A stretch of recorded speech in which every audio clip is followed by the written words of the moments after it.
$0 on your yearly bill. No dreaded envelope showing up in January and instantly knotting your stomach. No more watching your home's value climb and thinking, awesome, now I'm paying even more just to keep living here. It sounds like a pipe dream, but it isn't. Right now, a dozen states are actively moving to slash property taxes to nothing, or close enough that it barely feels real. A few have already taken real steps. Others are literally one vote away. And some politicians are blasting it as a campaign promise so loudly you can practically hear the echo across state lines. This isn't some abstract idea floating around a think tank. These are real bills, ballot initiatives, and governors standing at podiums with press conferences, charts, and carefully chosen talking points. Naturally, the big question everyone keeps asking is my state on that list? We're going to get to that answer, but more importantly, we're going to dig into what usually gets left out of the sales pitch. Because eliminating property taxes sounds like freedom right up until you find out who's expected to cover the bill instead. If you already own property, hope to own some someday, or just get a strange sense of fascination watching politicians promise things the math clearly doesn't support, this channel is for you. We unpack tax policy so you don't have to slog through 400-page bills at midnight with a dictionary, caffeine, and a splitting headache. Go ahead and hit subscribe. It's free, unlike property tax, which most definitely is not. Now, let's dive into the states. First up on the list is Texas, and right now, no state is shouting louder about this idea. You've seen the headlines everywhere.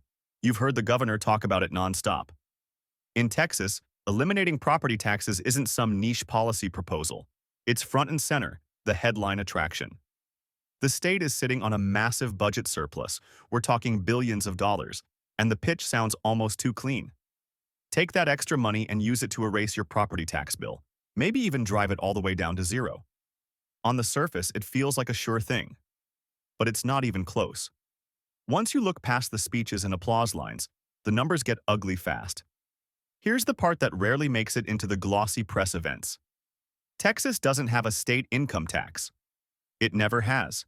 And that's a huge part of the state's identity, practically a slogan. So the government mainly runs on two sources of money: sales taxes and property taxes. That's it. Those are the two supports holding everything up. Take one away, and the system doesn't magically balance itself. It collapses unless something new replaces it. And that something almost certainly means more sales tax, higher rates, fewer exemptions, and a wider net.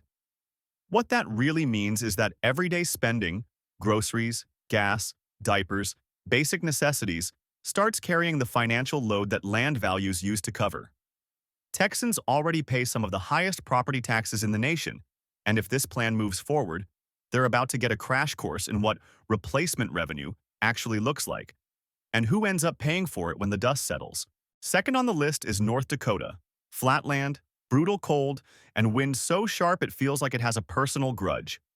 And despite flying under the radar, it's quietly become one of the most aggressive states in the country when it comes to getting rid of property taxes.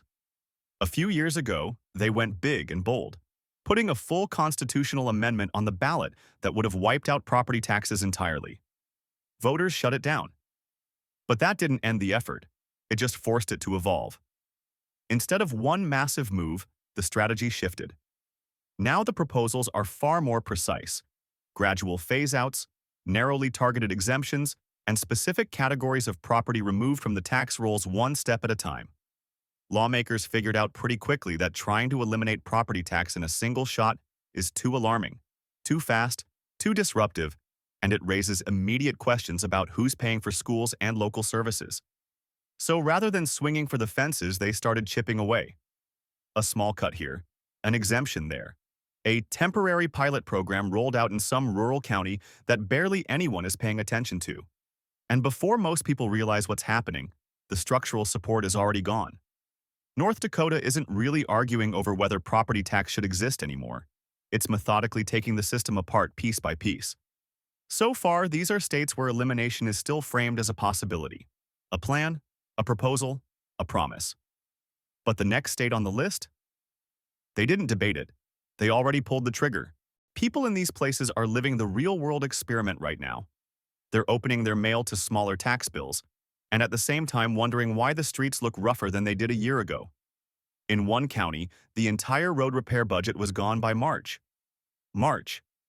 The snow hadn't even finished melting yet.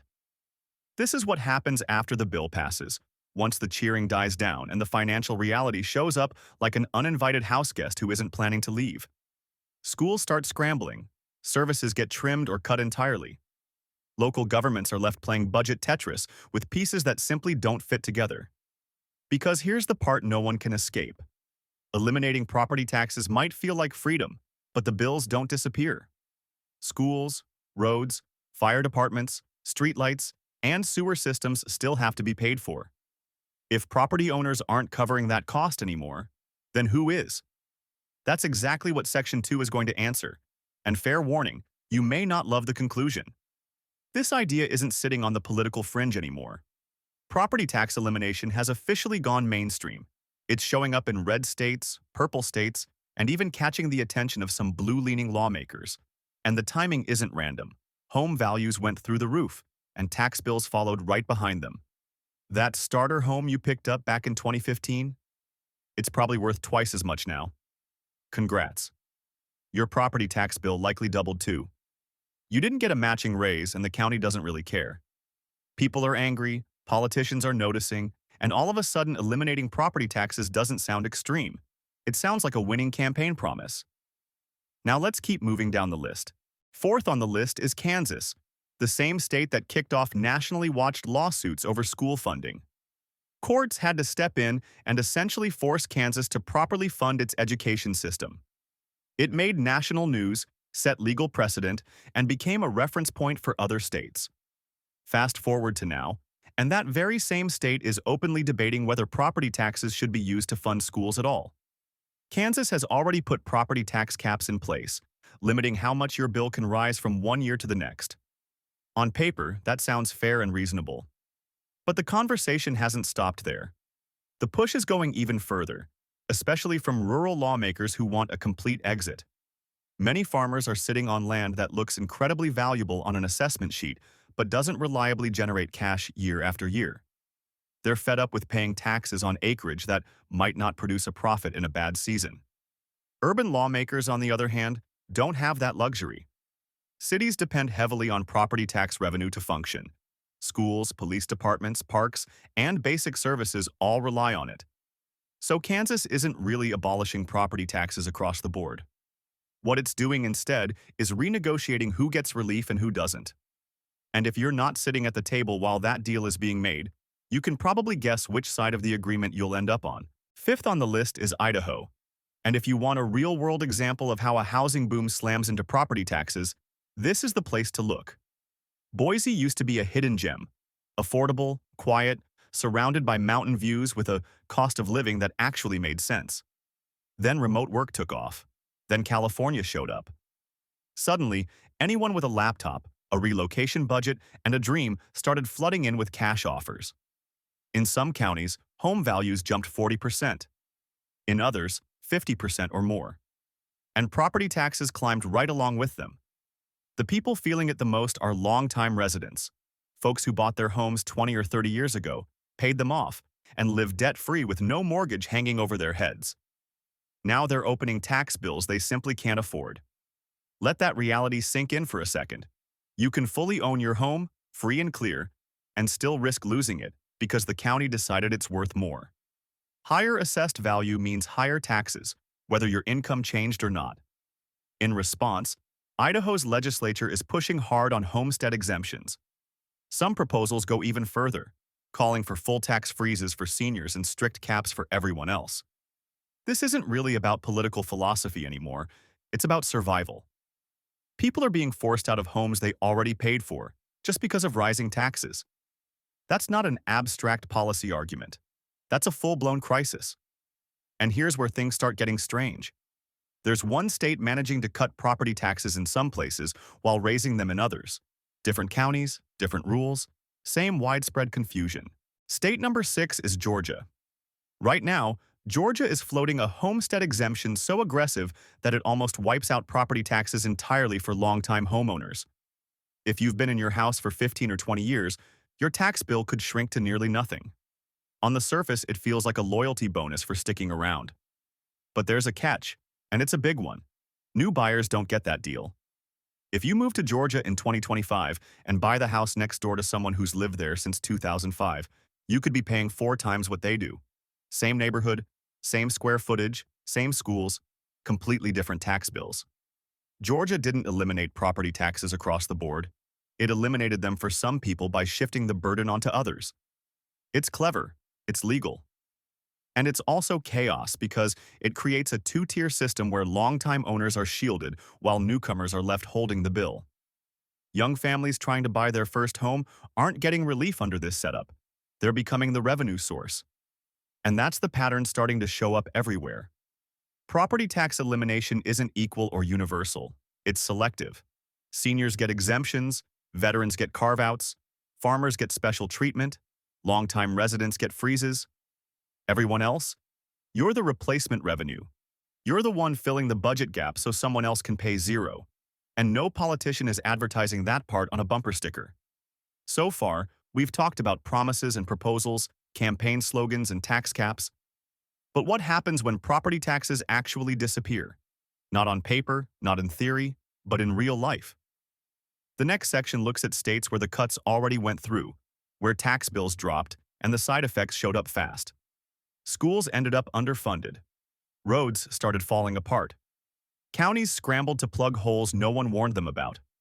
Let me walk you through what they discovered. Because once the bill passes, once the headlines fade, once the victory lap is over and the ribbon is cut, the costs don't vanish. They just move, and someone always ends up paying them. State number 7 is Louisiana. For decades now, Louisiana has offered one of the most generous homestead exemptions anywhere in the country. The first $75,000 of your home's value is completely tax-exempt. You don't pay a single dollar on it. For a huge share of homeowners in the state, that exemption wipes out nearly the entire taxable value of their house. The result? Property tax bills that are tiny, and in many cases, literally zero. On paper, it sounds like a dream scenario. Now take a drive through Louisiana and see how that dream plays out in real life. The roads feel more like rough suggestions than actual infrastructure. Potholes are deep enough to swallow a tire, or worse. Bridges come with weight limits so low, they make you rethink every vehicle choice you've ever made. Schools consistently rank near the bottom nationwide. Teacher pay lags so badly, it makes neighboring states look downright generous. Class sizes keep growing, not because demand exploded, but because budgets keep shrinking. The infrastructure backlog isn't measured in years, it's measured in decades. Louisiana effectively eliminated property taxes for most residents a long time ago, and the state has been paying the price ever since. Just not through a tax bill. The cost shows up in outcomes, in rankings, and in the lived experience of generations of students educated in a system that never had the money to keep up. You might have saved $800 a year, but the state lost a generation of progress. That's the trade-off. No one framed it that way on the ballot, but that's what ultimately got approved. State number 8 is Oklahoma. On the surface, Oklahoma's property tax caps sound sensible, measured, responsible, the kind of policy that gets labeled good governance. In practice, though, they work very differently than most people expect. If you've owned your home for 20 years, your assessed value is basically locked in near what you originally paid, maybe nudged up slightly over time. Not much. Then your neighbor buys the same house last year and gets assessed at full current market value.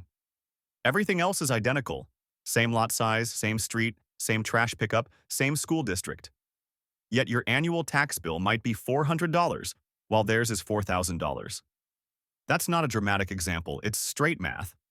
Oklahoma didn't get rid of property taxes. What it really built was a time machine. The earlier you bought, the less you pay, permanently. If you got in early, that feels like winning the lottery.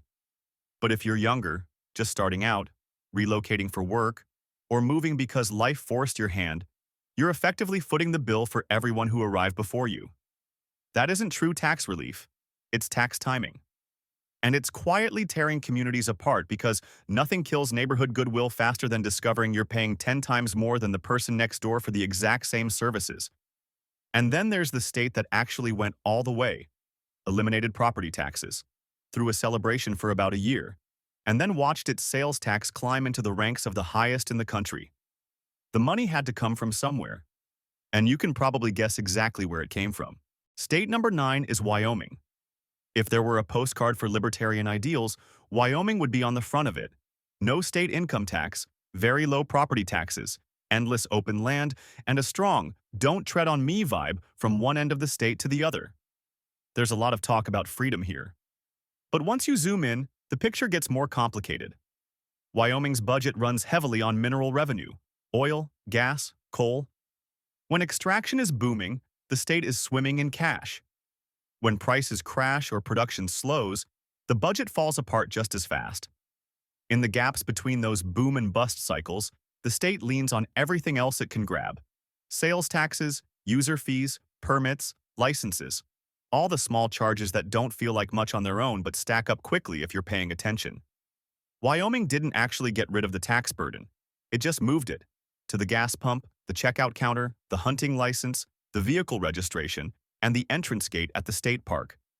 And here's the part that really matters. Sales tax is regressive.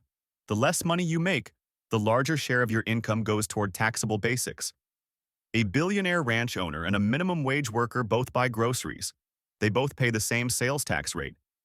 But for the worker, that tax is a noticeable chunk of their paycheck. For the rancher, it barely registers. Wyoming's low property taxes aren't free. They're being funded disproportionately by the people least able to absorb the cost. That's the fine print buried in every property tax cut. The money never disappears. It doesn't vanish, evaporate, or magically fall out of the budget. It just moves into sales taxes, income taxes, fees, service reductions, and maintenance that gets pushed off year after year. The real question isn't whether you'll pay. It's how you'll pay, and whether you'll even notice it happening. Still think this is free money? The next section lays out the trade-offs no one mentions in campaign ads.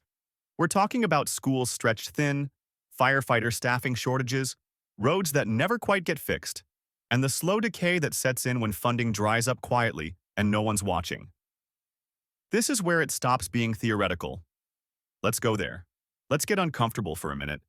Because property tax isn't just an annoying bill that shows up every January. It's the financial backbone of almost everything local.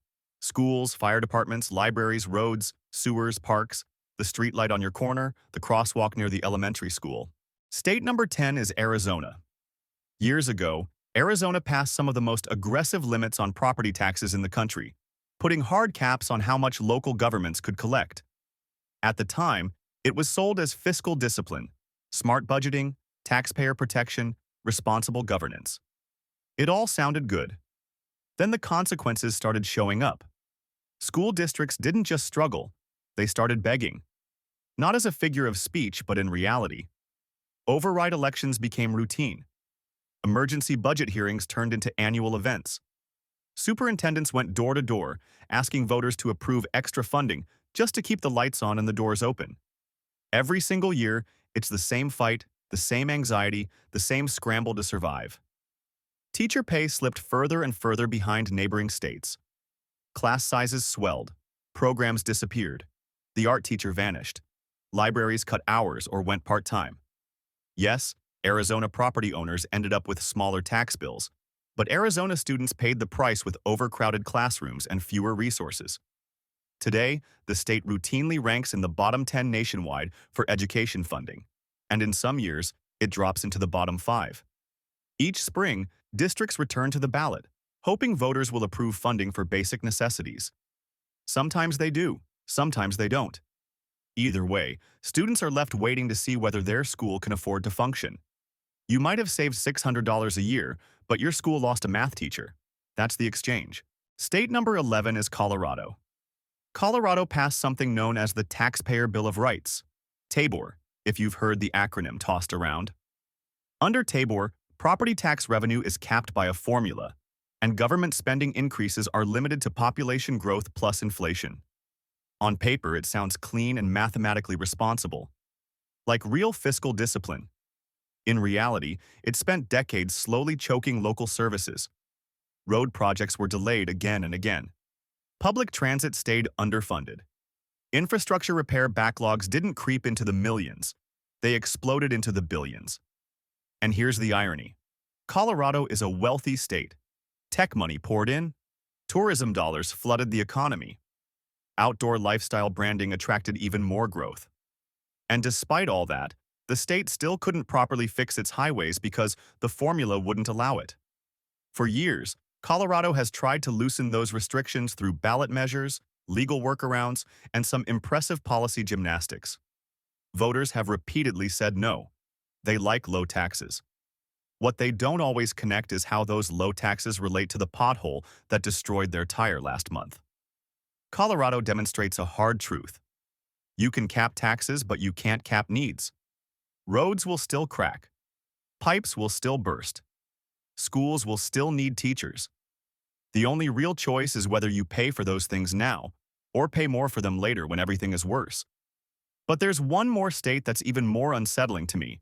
The place where property tax elimination isn't just theoretical. It's popular. It's funded. It's already happening. It sounds like a success story, right up until you see who's actually footing the bill. State number 12, Texas. Again. We opened with Texas for a reason. It's the loudest voice in the room, the biggest promises on the table, and billions in surplus being waved around like a golden ticket. So let's close the loop. The proposal isn't imaginary. Texas really is talking about using its surplus to buy down property taxes, maybe close to zero, maybe all the way. And unlike most states, Texas actually might be able to pull that off in the short term. But here's the wall they keep running into. Texas has no state income tax. That's not just policy, that's identity, that's branding.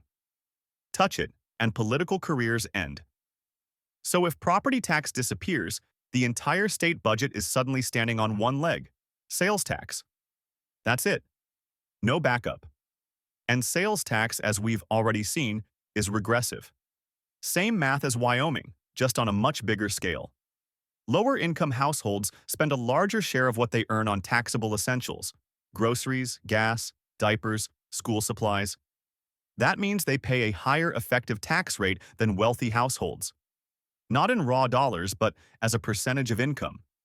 So property tax elimination in Texas isn't really a tax cut.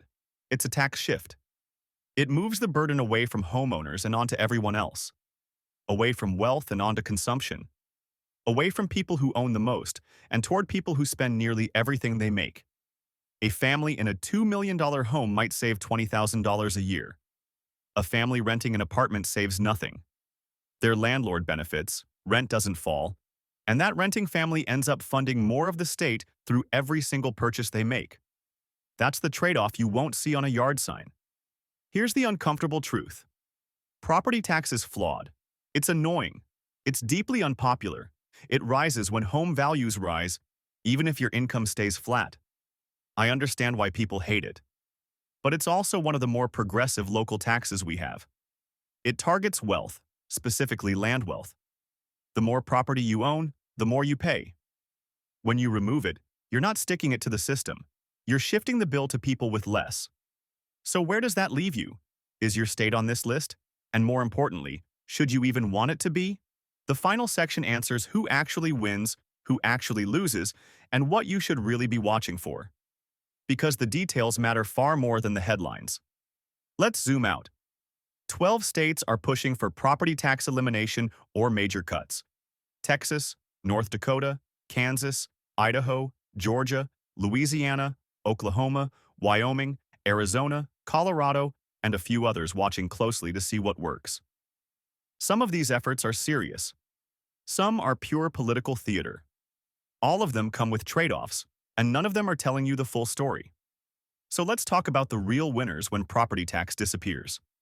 Large landowners come out on top, every time. The more property you own, the more you save. That's basic math. A retiree with a $200,000 home might save $2,000 a year. That's meaningful. That helps. But a developer holding $50 million in property saves $500,000 annually. Same policy, completely different outcome. Corporations with commercial real estate are thrilled. Warehouses, shopping centers, office parks, all suddenly taxed less or not at all.